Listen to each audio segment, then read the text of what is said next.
قبل اس کے کہ بزرگ بنو، علم حاصل کرو۔ اسراف اس کا بھی نام ہے کہ جس چیز کو انسان کی طبیعت چاہے کھائے۔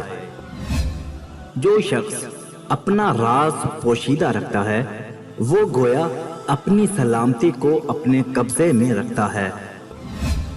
جو آدمی اپنے کو عالم کہے وہ جاہل ہے، اور جو اپنے آپ کو جنتی بتائے وہ جہنمی ہے۔ قوت فعل عمل یہ ہے کہ آج کے کام کل پر نہ اٹھا رکھے جائیں۔ کسی مسلمان کے لیے یہ زیبا نہیں کہ تلاش رزق میں بیٹھ جائے اور دعا کرے کہ اے خدا مجھ کو رزق دے، کیونکہ تم کو معلوم ہے کہ آسمان سے چاندی اور سونا نہیں برستا۔ اگر غیب دانی کے دعوے کا خیال نہ ہوتا تو میں کہتا کہ 5 اشخاص جنتی ہیں، وہ محتاج جو عیال دار مگر صابر ہو، وہ عورت جس کا خاوند اس سے راضی اور خوش ہو، وہ عورت جس نے اپنے شوہر کا حق مہر معاف کر دیا ہو، وہ جس کے والدین اس سے خوش ہوں، وہ جو اپنے گناہوں سے سچی توبہ کرے۔ ایک دفعہ بکری ذبح کی گئی۔ آپ نے غلام سے فرمایا کہ سب سے پہلے میرے پڑوسی یہودی کو گوشت بھیجا جائے۔ آپ نے بار بار یہی تاکید فرمائی۔ غلام نے عرض کیا کہ آپ بار بار کیوں تاکید فرماتے ہیں؟ فرمایا کہ اللہ تعالیٰ اور اس کے رسول صلی اللہ تعالیٰ علیہ وآلہ وسلم نے بار بار ہمسائے کے متعلق تاکید فرمائی ہے، اس لیے میں بھی بار بار کہتا ہوں۔ آپ نے فرمایا 3 چیزیں محبت بڑھانے کا ذریعہ ہیں: سلام کرنا، دوسروں کے لیے مجلس میں جگہ خالی کرنا، مخاطب کو بہترین نام سے پکارنا۔ ندامت 4 قسم کی ہوتی ہے۔ ندامت ایک دن کی، جب کوئی شخص گھر سے کھانا کھائے بغیر چلا جائے۔ ندامت سال بھر کی کہ زراعت کا وقت غفلت میں گزر جائے۔ ندامت عمر بھر کی، جب بیوی سے موافقت نہ ہو۔ ندامت ابدی کہ رب نہ خوش ہو۔ آپ اکثر دعا مانگتے کہ خدایا دنیا میں کوئی چیز باقی نہ رہے گی اور نہ کوئی حالت قائم رہے گی، تو مجھے ایسا کر لے کہ میں علم کے ساتھ بولوں اور حلم کے ساتھ خاموش رہوں۔ اے اللہ تو مجھ کو بہت دنیا نہ دے کیونکہ شاید میں سرکش ہو جاؤں، اور نہ بہت تھوڑی کیونکہ شاید میں تجھے بھول جاؤں۔ بس تھوڑی اور کافی ہونا بنسبت اس کے بہتر ہے کہ زیادہ ہو اور گناہوں میں مبتلا کرے۔ آدمی 3 قسم کے ہوتے ہیں: کامل، کاہل، لاشے۔ کامل وہ ہے جو لوگوں سے مشورہ کر کے اس پر غور کرے۔ کاہل وہ ہے جو اپنی رائے پر چلے اور کسی سے مشورہ نہ کرے۔ لاشے وہ ہے کہ نہ وہ خود صاحب رائے ہوا اور نہ دوسروں سے مشورہ کرے۔ جب تم کسی صاحب علم کو دنیا کی طرف مائل دیکھو تو سمجھ لو کہ دین کے بارے میں وہ قابل الزام ہے، کیونکہ یہ قاعدہ ہے کہ جو شخص جس چیز کا خواہاں ہوتا ہے اسی کی دھن میں ہر وقت لگا رہتا ہے۔ ایمان اس کا نام ہے کہ خالق واحد کو دل سے پہچانے اور زبان سے اس کا اقرار کرے، حکم شرعی پر عمل کرے۔ تم نے لوگوں کو کیوں غلام بنا لیا ہے، حالانکہ ماؤں نے تو انہیں آزاد جنا تھا۔ خشوع و خضوع کا تعلق دل سے ہے، نہ کہ ظاہری حرکات سے۔ مقدمات کا جلد تصفیہ کرنا چاہیے تاکہ دعویٰ کرنے والا دیر کے سبب سے کہیں اپنے دعوے سے مجبوراً دستبردار نہ ہو جائے۔ اللہ تعالیٰ اس انسان پر رحم فرمائے جو میرے ایوب پر مجھے مطلع کرتا ہے۔ ایک دن ایک شخص نے آپ کی تعریف کی تو فرمایا کہ کیا تو مجھے اور اپنے نفس کو ہلاک کرتا ہے؟ میں کسی چیز کو نہیں دیکھتا مگر اس کے ساتھ اللہ کو دیکھتا ہوں۔ اگر میں ایسی حالت میں مر جاؤں کہ اپنی محنتوں صحیح سے اپنی روزی تلاش کرتا ہوں تو مجھے اس سے زیادہ پسند ہے کہ اللہ کی راہ میں غازی ہو کر مروں۔ لوگوں کے ساتھ نیک خلق آدھی عقل ہے، حسن سوال نصف علم ہے اور حسن تدبیر نصف معیشت ہے۔ طالب دنیا کو علم پڑھانا راہزن کے ہاتھ تلوار فروخت کرنا ہے۔ کسی کے خلق پر اعتماد نہ کر تا وقت کے غصے کے وقت اسے نہ دیکھ لے۔ کسی کی دیانتداری پر اعتماد نہ کر تا وقت کے طمع کے وقت اسے نہ آزما لے۔ جو عیب سے واقف کرے وہ دوست ہے اور منہ پر تعریف کرنا گویا ذبح کرنا ہے۔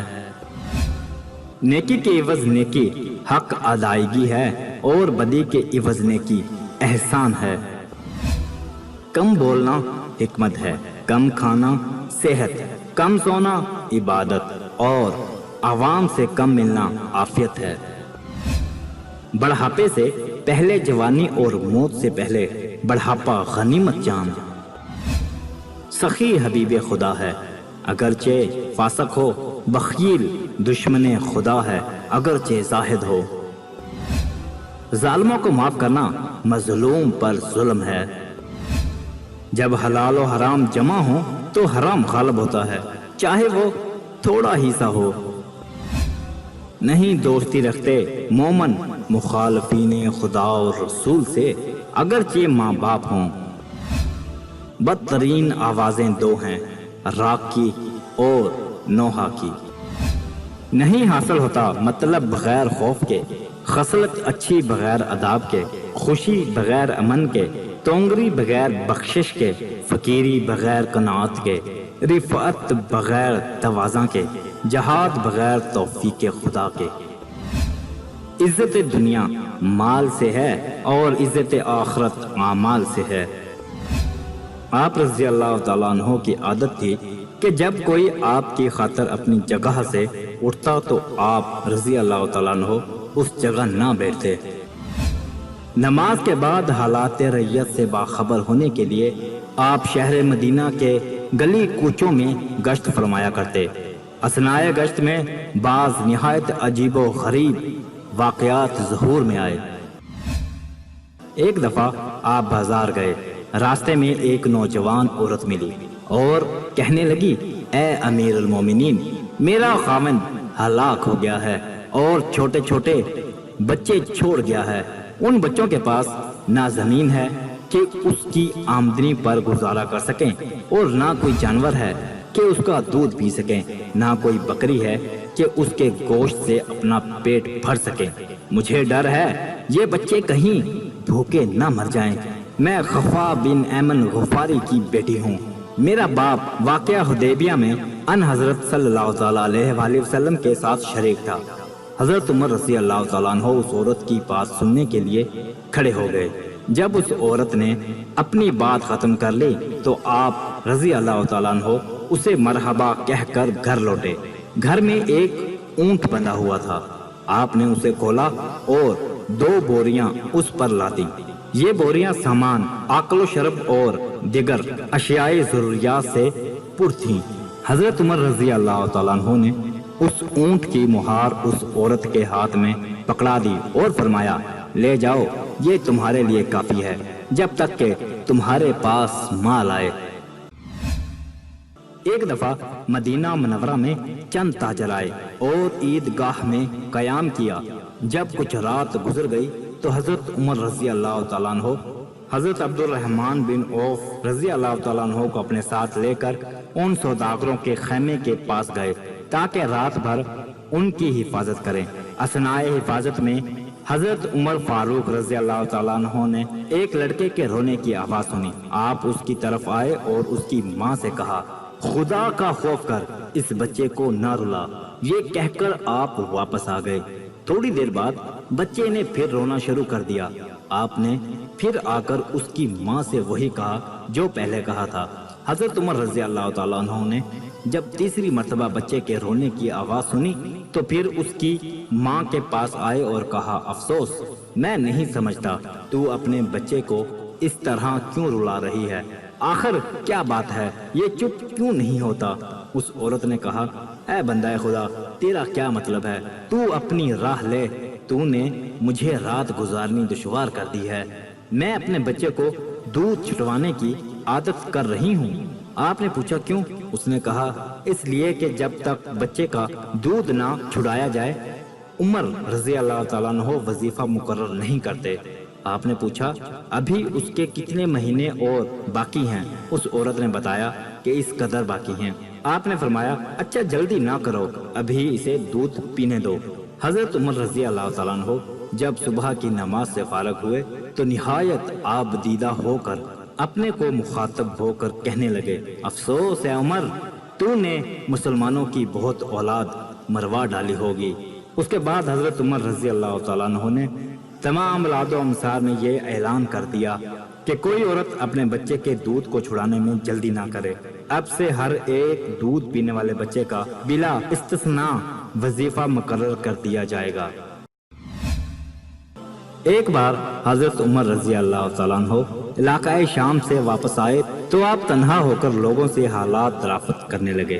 آپ ایک بڑھیا کے پاس سے گزرے اور اس سے اس کا حال پوچھا۔ بڑھیا نے کہا عمر رضی اللہ تعالیٰ عنہ کا کیا حال ہے؟ حضرت عمر رضی اللہ تعالیٰ عنہ بڑھیا وہ ابھی شام سے واپس آئے ہیں۔ بڑھیا اللہ تعالیٰ انہیں میری طرف سے جزائے خیر دے۔ حضرت عمر کیوں آخر اس کا سبب؟ بڑھیا جب سے وہ خلیفہ ہوئے ہیں مجھے آج تک بیت المال سے ایک پیسہ نہیں ملا۔ حضرت عمر رضی اللہ تعالیٰ عنہ عمر کو تیرا حال معلوم نہیں؟ بڑھیا سبحان اللہ، یہ آپ نے کیا کہا؟ جو شخص خلیفہ ہو اور پھر اسے یہ معلوم نہ ہو کہ مشرق و مغرب کے درمیان کیا ہو رہا ہے، میری سمجھ میں نہیں آ سکتا۔ اس بڑھیا کے یہ الفاظ سن کر حضرت عمر رضی اللہ تعالیٰ عنہ کی آنکھوں میں آنسو بھر آئے اور کہنے لگے کہ اے عمر تجھ پر افسوس ہے، تیری رعایا تجھ سے کیسی جھگڑتی ہے، ہر شخص تجھ سے زیادہ فقہ ہے۔ اس کے بعد آپ نے بڑھیا سے کہا اے بڑھیا تو اپنی داد خواہی کتنے میں فروخت کر کے اپنے دعوے سے دستبردار ہو سکتی ہے؟ میں عمر کو اس پر راضی کر لوں گا۔ بڑھیا نے کہا اللہ تعالیٰ تم پر رحم کرے، میرے ساتھ تمسخر نہ کرو۔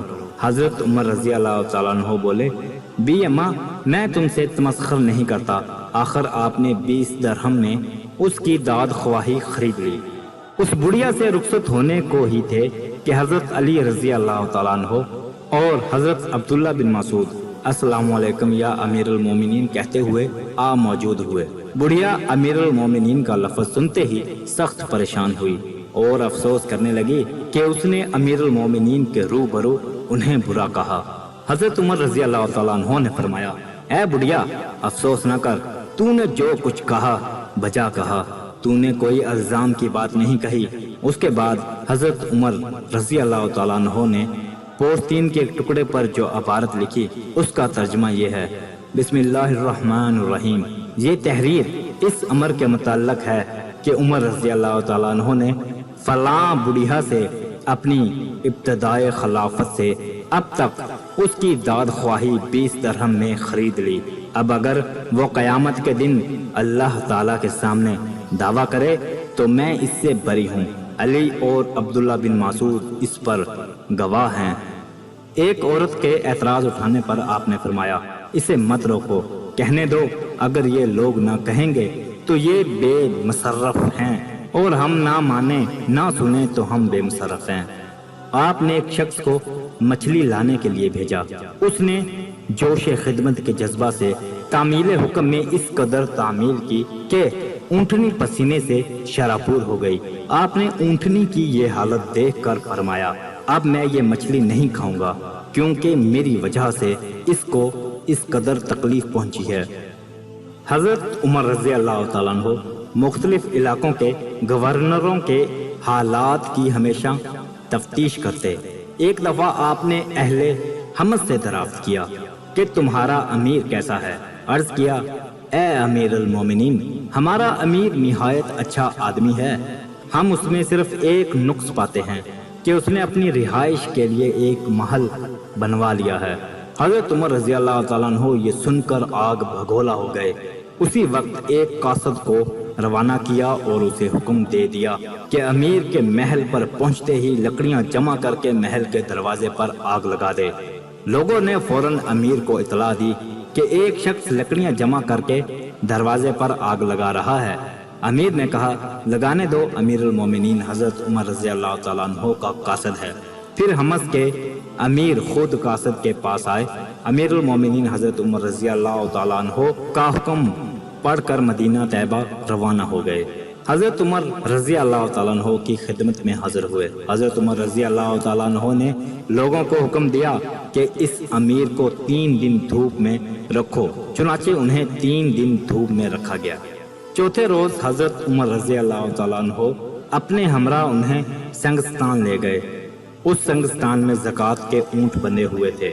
حضرت عمر رضی اللہ تعالیٰ عنہ نے امیر کو پہننے کے لیے ایک کمبل دیا اور امیرانہ لباس اتروا لیا۔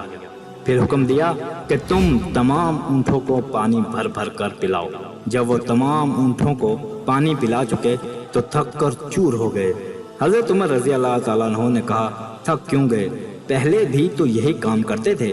امیر نے عرض کیا امیر المومنین، اس کام کو چھوڑے ہوئے مدت گزر گئی، پھر اسی لیے تم نے بالا خانہ بنوایا تھا اور مسلمانوں سے اونچے ہو کر سوتے تھے۔ اب اپنے عہدے پر واپس جاؤ، مگر آئندہ کبھی ایسا کام نہ کرنا۔ کیسر روم نے اپنا الیچی حضرت عمر رضی اللہ تعالیٰ عنہ کے پاس اس لیے بھیجا کہ آپ کے حالات و خیالات اور انتظامات سلطنت سے وقف و مستفیض ہو سکے۔ جب وہ مدینہ منورہ پہنچا تو وہاں کے لوگوں سے دریافت کیا کہ تمہارا بادشاہ کہاں ہے؟ لوگ کہنے لگے ہمارا بادشاہ تو کوئی نہیں، البتہ ایک امیر ہے جو کہیں شہر سے باہر نکلا ہے۔ وہ قاصد آپ کی تلاش میں باہر نکلا تو کیا دیکھتا ہے کہ آپ اپنا کوڑا بطور تکیہ رکھے ہوئے دھوپ پر گرم ریت پر سو رہے ہیں۔ آپ کی پیشانی سے اس قدر پسینہ بہہ رہا ہے کہ اس نے زمین کو تر کر دیا ہے۔ یہ دیکھ کر وہ سخت متعجب ہوا اور اس نتیجے پر پہنچا کہ حضرت عمر رضی اللہ تعالیٰ عنہ عدل کرتے ہیں اور بے خوف سو رہے ہیں۔ ہمارا بادشاہ ظلم کرتا ہے، اس لیے وہ خائف و بیدار رہتا ہے۔ حضرت عمر رضی اللہ تعالیٰ عنہ کا دستور تھا کہ جب کبھی کوئی قافلہ باہر سے آ کر نواحِ مدینہ میں اترتا تو آپ تمام رات چوکیداری کیا کرتے۔ ایک رات آپ گشت کرتے ہوئے ایک بدو کے خیمے کے پاس سے گزرے۔ بدو خیمہ کے سامنے سر جھکائے خاموش بیٹھا تھا۔ حضرت عمر رضی اللہ تعالیٰ عنہ اس کے پاس جا پہنچے اور اس سے سفر وغیرہ کے حالات پوچھنے لگے۔ یہ بدو نہایت مغموم و پریشان حال بیٹھا تھا۔ حضرت عمر رضی اللہ تعالیٰ عنہ اس سے گفتگو کر رہے تھے کہ خیمہ کے اندر سے ایک عورت کے کرہانے کی آواز آئی۔ حضرت عمر رضی اللہ تعالیٰ عنہ نے پوچھا یہ کس کی آواز ہے؟ بدو نے کہا کہ میری عورت کو دردزا ہے، وہ بیچاری اس وقت سخت مصیبت کی حالت میں ہے، مجھ میں اتنی وسعت نہیں کہ کسی دایا وغیرہ کو بلاؤں۔ حضرت عمر رضی اللہ تعالیٰ عنہ یہ سنتے ہی شہر کی طرف لوٹے اور گھر آئے۔ آپ کی زوجہ حضرت ام کلثوم رضی اللہ تعالیٰ عنہ جو نیکی حلم اور محبت کے مجسم تصویر تھی، آپ فی الفور انہیں اپنے ہمراہ لے کر اس بدو کے خیمے کے پاس آئے اور بدو سے کہا کہ کیا آپ میری بیوی کو خیمہ کے اندر جانے کی اجازت دے سکتے ہیں تاکہ وہ اندر جا کر آپ کی بیوی کو تسلی اور تشفیع دیں اور ممکن امداد کر سکیں۔ بدو نے اجازت دے دی۔ حضرت ام کلثوم اندر تشریف لے گئیں، پہلے چراغ روشن کیا اور پھر تماداری میں مصروف ہو گئیں۔ بدو کو اس وقت تک معلوم نہ تھا کہ یہی صاحب جو میری خدمت میں اس قدر دل و جان سے مصروف ہیں امیر المومنین ہیں۔ جس وقت امیر المومنین کی بیوی ام کلثوم خیمہ کے اندر تماداری میں مصروف تھی، بدو حضرت عمر رضی اللہ تعالیٰ عنہ کے پاس آ کر بیٹھ گیا اور کہا سنا ہے حضرت عمر رضی اللہ تعالیٰ عنہ بڑے سخت گیر ہیں، کیا تم انہیں جانتے ہو؟ حضرت عمر رضی اللہ تعالیٰ عنہ واقعی وہ سخت گیر ہیں؟ بدو میں حیران ہوں مدینہ کے لوگوں نے کیوں اسے اپنا امیر بنا لیا۔ حضرت عمر رضی اللہ تعالیٰ عنہ مسلمانوں کی مرضی، شاید ان کی نظر میں عمر اچھا آدمی ہوگا اور کثرت رائے نے انہیں امیر منتخب کر لیا۔ بدو وہ بڑے پر لطف کھانے کھاتا ہوگا۔ حضرت عمر رضی اللہ تعالیٰ عنہ ہاں بڑے لذیذ کھانے کھاتا ہے۔ حضرت عمر رضی اللہ تعالیٰ عنہ اور بدو کے درمیان اس قسم کی گفتگو ہو رہی تھی کہ حضرت ام کلثوم کی آواز آئی، امیر المومنین اپنے دوست کو خوشخبری دیجئے، اللہ تعالیٰ نے اسے فرزند عطا کیا ہے۔ بدو امیر المومنین کا نام سنتے ہی گھبرا کر آپ کے برابر سے اٹھ کر آپ کے سامنے آ بیٹھا اور اپنی گستاخی کی معذرت کرنے لگا۔ حضرت عمر رضی اللہ تعالیٰ عنہ نے فرمایا، کوئی حرج نہیں، قوم کا سردار قوم کا سچا خادم ہوتا ہے، کل صبح تم میرے پاس آنا، میں بیت المال سے تمہارے بچے کا وظیفہ مقرر کر دوں گا۔ اگلے روز بدو آپ کی خدمت میں حاضر ہوا، آپ نے اس کے بچے کا وظیفہ مقرر کر دیا اور اس بدو کو بھی کچھ مال دے کر رخصت کیا۔ عزیز سامعین، اس چینل کا مقصد صوفیزم، اردو پنجابی شاعری، اقوال زرعی، ہسٹری، اسلامی واقعات کی تعلیمات کو فروغ دینا ہے۔ اگر آپ کو ہماری ویڈیوز اچھی لگتی ہیں تو ہمارے چینل کو سبسکرائب کریں۔ شکریہ۔